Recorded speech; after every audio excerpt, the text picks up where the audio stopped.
Christ church में मनाई गई 150वीं वर्षगांठ। खबर बरेली से, जहां बरेली के कैंट के अक्षय विहार के पास चर्च में 150वीं वर्षगांठ मनाई गई। क्राइस्ट चर्च में बरेली डायसिस के Agra church of north India की 150वीं कार्यक्रम के अवसर पर प्रार्थना संपन्न की गई। बरेली के इतिहास में क्राइस्ट चर्च कैंट सबसे पुरानी और मशहूर धरोहर है, जिसका निर्माण 1838 में पूरा हुआ और चर्च प्रार्थना सभा के लिए खोल दिया गया। वर्षगांठ के मौके पर डायसिस आगरा से आए फादर राजीव चंद्र, फादर सुशील कुमार, फादर सुनील सिलाल आदि लोग मौजूद रहे। मेरा नाम फादर हैरोल्ड अभिताब है और मैं क्राइस्ट चर्च का प्रीस्ट इंचार्ज हूँ। आप फादर मेल्विन चार्ल्स हैं, आप भी क्राइस्ट चर्च के प्रीस्ट इंचार्ज हैं। और सर्वप्रथम मैं धन्यवाद देना चाहता हूँ आप सभी का, सारे लोगों का, खासकर हमारी मीडिया के लिए। Christ church diocese of Agra के अंतर्गत आता है, चर्च ऑफ नॉर्थ इंडिया के अंतर्गत आता है। इसकी स्थापना जो थी 1838 में रखी गई थी और 1840 में इसको बिशप डैनियल के द्वारा कॉन्सिक्रेट किया गया था। कॉन्सिक्रेट मतलब इसका प्रतिष्ठान। और उसके साथ साथ ये चर्च 1857 के गदर में बहुत सी इसमें चीजें हुई और ये चर्च जला दिया गया और 1858 में ये चर्च दोबारा से रिस्टोर किया गया और आज तक 1858 से लेकर आज तक ये church of north India diocese of Agra के अंतर्गत में है। और जैसे कि हम जानते हैं कैंट एरिया है और यहाँ की कलीसिया, आज हम धन्यवादी प्रार्थना के लिए यहाँ पर इकट्ठा हुए हैं। मैं धन्यवाद देना चाहता अपने माननीय बिशप साहब right reverend doctor Prem Prakash शाबिल जी का। वो आज हमारे बीच में नहीं है क्योंकि उनकी तबीयत ठीक नहीं थी, लेकिन उनकी जगह पर रेवरेंड राजीव चंद जो कि एडीटीए सेक्रेटरी हैं, वो हमारे बीच में आ जाए और इस धन्यवादी प्रार्थना सभा को उन्होंने किया। मैं जानना चाहूँगा कि जो आज वर्षगांठ मनाई गई है कि किस उपलक्ष्य में मनाई गई है? 85 साल इसको हो गया है और उसके साथ साथ एक धन्यवादी प्रार्थना अभी हमें पूरे हफ्ते चली थी और उसके साथ साथ आज इसका हमने क्लोज किया है और इसका समापन किया है। तो मैं इस बात के बारे में बताना चाहता हूं कि हमारे चर्च को 185 साल कंप्लीट हो गया है। तो कौन कौन यहाँ पर आए अलग अलग शहरों से? मुरादाबाद से सेंट पॉल चर्च के लोग यहाँ पर थे। वहाँ के हमारे जो डीन है पादरी सुशील लाल जो है हमारे बीच में थे।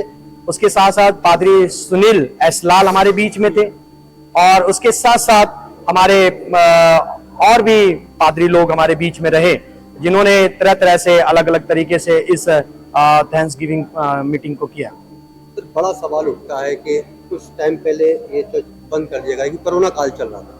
कोरोना काल के बाद कुछ विवादों में ये चर्च घिरा जी, उसके बारे में क्या कहेंगे? सर, मैं थोड़ा सा संक्षेप में बताना चाहता हूं कि हम एक ब्रदरहुड में चलते हैं, यानी भाईचारे में हम लोग चलते हैं। मैं आपको बताना चाहता हूं कि सब हम लोग मसीह भाई हैं।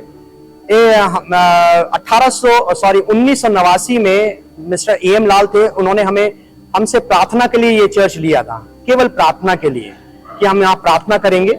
लेकिन उनको हमने 10 साल के लीज पे दिया था, 1889 से लेकर 1899 तक, सॉरी 1999 तक। मैं वो करना चाहता हूँ 1999 तक लीज पर हमने दिया था और लीज के बाद ये चर्च उन्होंने कब्जा कर लिया। बहुत सी परेशानी आई, लेकिन फिर भी इस चर्च की जो मेन चाबी तो घर से भरे गए कि पेपर हमारे पास भी है और हम लोगों को ये चर्च दिया गया था, इसकी देखभाल हमारे फादर करते हैं। जैसे मैं आपको पिछली बात कर रहा हूँ जी, पिछले 4 महीने पहले की बात कर रहा हूँ जी, क्योंकि विवादों में घिरा जी, मैं उसकी बात कर रहा हूँ। अब आप बता रहे हैं कि कोर्ट से भी कुछ आदेश हुए जी, क्या आदेश हुए? सर, कोर्ट से आदेश हुआ है कि ये चर्च क्राइस्ट चर्च के नाम से है और क्राइस्ट चर्च की कलीसिया यहाँ पर प्रार्थना करेगी।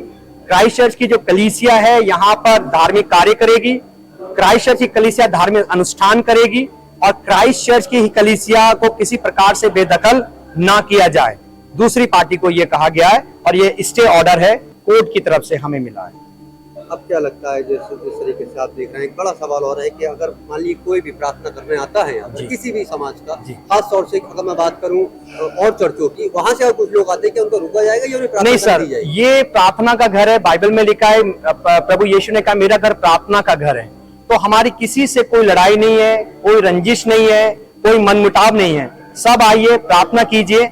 सर, हमारा सबसे बड़ा मानना है कि हमारी ट्रांसफर जॉब है। हम आज हैं, कल चले जाएंगे, कल दूसरे फादर यहाँ पर आएंगे।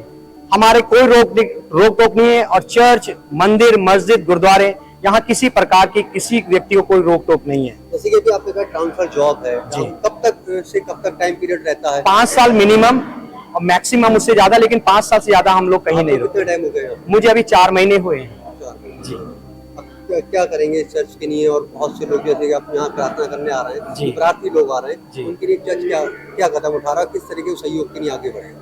सर, हम उनके लिए प्रार्थना करेंगे, उनके घर जाएंगे। बहुत से लोग बहुत निराश हैं, हताश हैं, परेशान हैं। हम उनको इस चर्च से जोड़ेंगे लाकर, और किसी को कोई मनाही नहीं है।